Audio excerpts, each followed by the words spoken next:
Baby nagutoranyije mu magana y'abenshi kuri nge ibyiza n'urukundo bizira uburyaryanjye imiye ababyeyi bawe bakubyaye ngo umuco n'uburere baguhaye nicyo kiza ngukundura be Miss wanjye nzahora ngutekereza aho ndi hose ni wowe nahisemo mu buzima bwanjye nifuza kumenya uko umerewe aho uri hose bwiza bwanjye nukambere imbogamizi ahubwo uzambere ibisubizo by'ibibazo mfite ngo urukundo rwawe rutavanzemo amarira rw'ibyishimo gusa be iyo ya rap kanjiraho trap.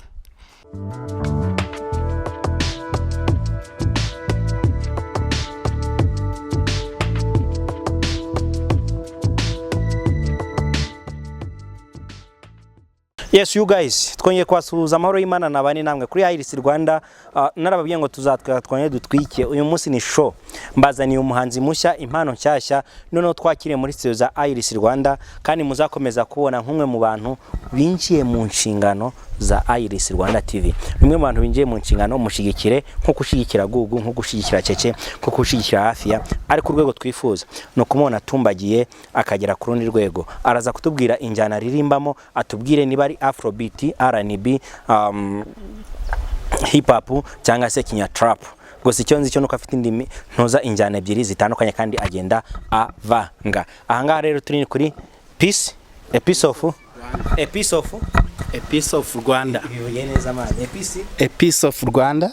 Bed and breakfast. Mukora dufite ibijyanye n'amacumbi.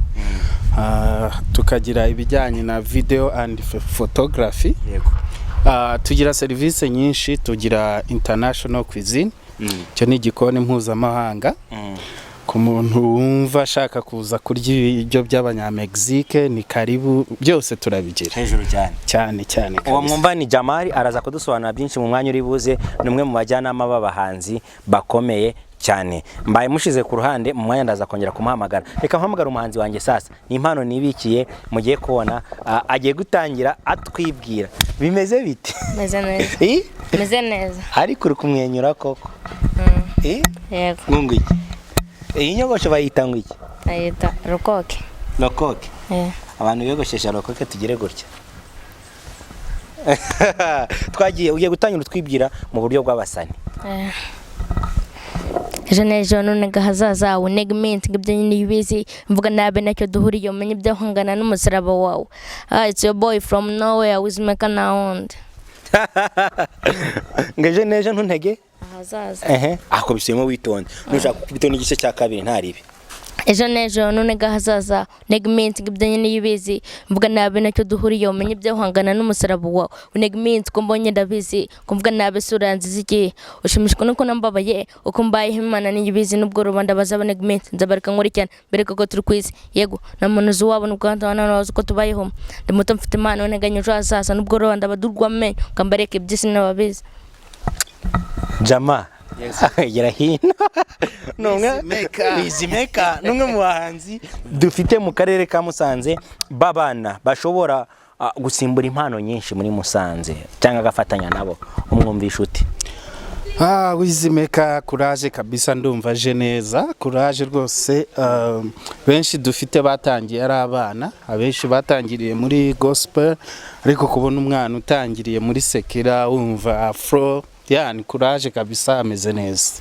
Wizzy Maker turi kumwe nawe nkaba kumwe na Jamari nk'umwe mu bakinyi ba filme akaba numwe mu bantu baba hafi abahanzi batandukanye numwe mu nshuti za hafi nzi za Meiro nibyo? Meiro ni umushuti wanjye. Dufite impano nyinshi mu karere ka Musanze zagiye ziza ariko tukabura irengero ryazo. Uyu munsi wa none dufite impano nshya. Wizzy Maker watangiye kuririmba ryari? Tangiye kuririmba muri 2020. 2020 umaze umwaka umwe wonyine? Yego. Ufite indirimbo zingahe? Ufite indirimbo 3. Ariko zikozwe mu buryo bwiza wifuza cyangwa wifuza gukora mu bundi buryo wifuza? Ntago zikoze ku rwego nifuza. Nifuza kuzakorera handi harenze. Urifuza kugera hehe sasa muri muzika yawe? Ndifuza kugera ku rwego rushimishije. Uyu munsi wa none ubonye management nshyashya bitandukanye n'ubuzima warubayemo. Iris Rwanda yemeye kugufasha buri kimwe cyose kuva ku rwego wari uriho kugera ku rundi rwego. Ubyakiriye uti? Ndishimye cyane ndanabashimiye murakoze. Iris Rwanda nimwe mu bantu bafite abafana batandukanye manzi ushimisha abafana babo. Tugiye kuba microphone nyina na Jamari tukureke uvange imiziki sasa ubavangire rap ubavange kinya trap ndaza kugaruka nkubaza ibibazo. Baby nagutoranyije mu magana y'abenshi kuri nge ibyiza n'urukundo bizira uburyarya nshimiye ababyeyi bawe bakubyaye ngo umuco n'uburere baguhaye nicyo kiza ngukundura be Miss wanjye nzahora ngutekereza aho ndi hose ni wowe nahisemo mu buzima bwanjye nifuza kumenya uko umerewe aho uri hose bwiza bwanjye nukambere imbogamizi ahubwo uzambere ibisubizo by'ibibazo mfite ngo urukundo rwawe rutavanzemo amarira rw'ibyishimo gusa be iyo ya rap kangiraho trap ngo umujyi waraguhereje buriye ku maniga y'ukuvuko genda ukorere mu byaro ngo uzaze ufite urufito ngo abakubona n'ibikapu batuma umujyi uramucanze ngaje guhigira ibyaro kandi avuye y'umujyi ngo abo mwajyanye y'umujyi bakuretse munsi y'ibirenge ngo ufite akazi gafatika ntabwo wakwerekera ibyaro wiyemeje gukora mu mufuka none werekeje mu bikapu icyo sigaje nuko wagereza bakakujyana amageragere rugamba we rugamba sha rugamba wanze kumva wigize umunyabirori mu mujyi wakwita igisambo aho uciye bakisha ngo inkongi y'umuriro umwuka w'abayitabi ngo uri kugabanya stress rugamba ntabwo wumva Yeah. Rugamba ntabwo wumva. Rugamba ntabwo wumva. Wizzy Maker your boy, Wizzy Maker. Nana ababyeyi ngo hazashya hongere hashye ikigoma gishashya. Tugitegereze mu byumweru bingahe? 2 3. Cyo ni 2. ni mu byumweru 2. Ibyumweru 2 biri imbere. Ni ikigoma cyakorewe mu mujyi wa Kigali. Ariko tutureba babwiye ngo studio ni iyi. Uriyumva ute sasa? Ni ikigoma kigiye gusohokana na video na audio. Tubwire. Bizasohokera rimwe. Yeah, my people, icyo nababwira cyo nuko audio y'umwana Wizzy Maker yakorewe i Kigali. Tuzabwa studio mu minsi iri imbere. Video yayo yakozwe na Iris Rwanda nko kumwana musanzwe muri yoherwa n'amashusho yo kuri Iris Rwanda yarakuryoheye. Amashusho ari ku rwego mpuzamahanga vraiment nk'umukinyi ukina muri Iris Rwanda TV especially mu kiriyo cy'urukundo vraiment amashusho namwe murabyirebera ko dufite amashusho meza cyane na amashusho ari ku rwego mpuzamahanga. Ndabakangurira kugira ngo muze dushigikire uyu muhungu wacu yitwa Wizzy Maker. So nizera ko azagera kure. Hani Musanze dufite abandi bahanzi ubona ko batangiye kera ariko bafite ahantu bari kugera. Navuga hari umwana watangiye ari mutoya cyane yitwa Guruwa, bari gukorera bafite crew yitwa Ngomijana imeze neza cyane. So Musanze ibintu biragenda neza, urabona ko abahungu barakangutse. Meira arahari ari gukubita ingoma, ngira ngo sinzi niba mwarayibonye vuba aherutse gusohora ingoma shyashya ari kumwe na Mico the Best. Harimo abandi bantu bari gukora, hari witwa Kremi nawe ejo bundi yasohoye ingoma shyashya, hari undi turimo turabagira benshi kandi courage Wizzy Maker, gusa mudushigikire azagera kuri uyu mwana kabisa. Sasa Wizzy Maker urumwe mu bantu bamaze igihe muri hip hop mu njyana zitandukanye, niwe muhanzi ufana mu Rwanda cyangwa se wemera? Reka mfashe microphone ntacyo ifiring iyo ari yo yose. Muri trap mfana Kevin. Rap ngafana Riderman hejuru cyane umusaza. Rap wamera? Rap Riderman. Sasa twagiye muri Kenya trap. Kamukosi sinakoze yanoje kugabanya love na losses amurezi naguze abatoto mbakaraga kope arope kuri cushion na botin ngufonera sunani kori ya boss kiri gute twabokinze fight ya 4 pm na hote nga cash life na feelings ni kaichap na kid ni wafati Kigali na CV dore twambari na CDs mask mudomo cash kuruma mo crowd kwepa covid sto majora muziziva of course ndashaki coffee ndo turiso hargirisa some cray babe I'm sorry ndakwereka isoko nkugurira inkoko sura itumbwira urihone hola nubwo naroga ndakoma nganijoge yafatwa ndisoba nkora ibinyonga makoka alhamdulillah ndakora ngasora amakosa sinakoze hejuru cyane. Hola jama umupeti mwumvise Wizzy Maker njye namwita hit maker. Indi munani ngona ni nyizi Misiri imbere ni hit maker. Umwana afite courage azi icyo ashaka. Ni byiza cyane kubona abana b'iki gihe bashaka gukora. This is my young boy. Ni petit frère wa Iris Rwanda.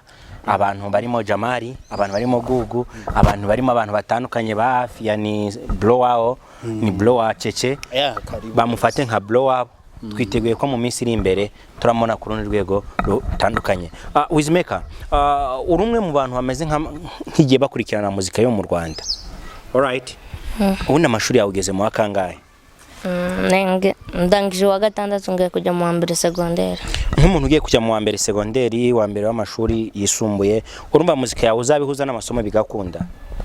Bizakunda. Ni ukwiga mu minsi yo kwiga, minsi itari yo kwiga nka rapa.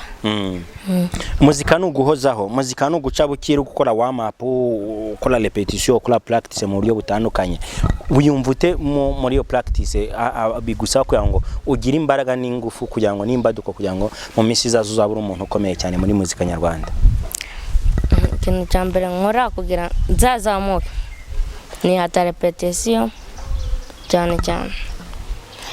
Nkakora ibishoboka byose buri munsi nkarepeta kugira ngo nkomeze nkore cyane nzazamuke ngera ku rwego rushimishije. Ubundi uyu munsi tugusanze Musanze, ubundi kavukire yawe ni he? Wavukiye Musanze, wavukiye he? Navukiye Rubavu. Yes, ni umwana wa Majem.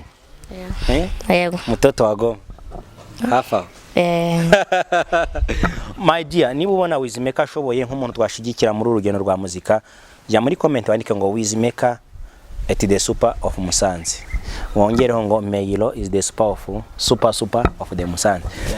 Kuko indirimbo yakoze ejo bundi yaraduhabuye kandi ntago ariyo ngo usanga aho ayo mahirwe ayo mahirwe man. So uramutipe ni legend wa Musanze, gusa nawe mukomeze mumushigikire, afite channel YouTube channel yitwa Mihirwa Mero, mujyeho mu likinge, mu commentinge, n'umuhungu wacu kandi turizera ko muziki wacu uzagera kure vraiment. Afite indirimbo nziza cyane. Tubashimiye mbizene yuko iki kiganiro ni cya mbere, ikiganiro cya kabiri tuzagikora Wizzy Maker twamugejeje muri studio imwe mu studio ya Kigali, tuzabatangariza aya ariyo mbere yuko indirimbo isohoka. Ni wo munsi tuzingira muri studio ahantu azaba ari kuri recordingira, tubereke ari muri studio i Kigali kandi n'amashusho ye ubwo azaba ari kuyakora tuzayabagezaho ko yakabaye live, twina tureka ngo Wizzy Maker yatangiye amashusho. Dushimire Episode of Rwanda yabanye natwe muri iki kiganiro, dushimire n'abandi bantu batandukanye basanzwe batuba hafi, Suza Garden, Lipia Restaurant n'abantu bose mutuba hafi. Amahoro y'Imana abane na Wizzy Maker, sezera ku bakunzi bawe. Ndabasabye muhaguruke muze dutwikiye injyana, let's go.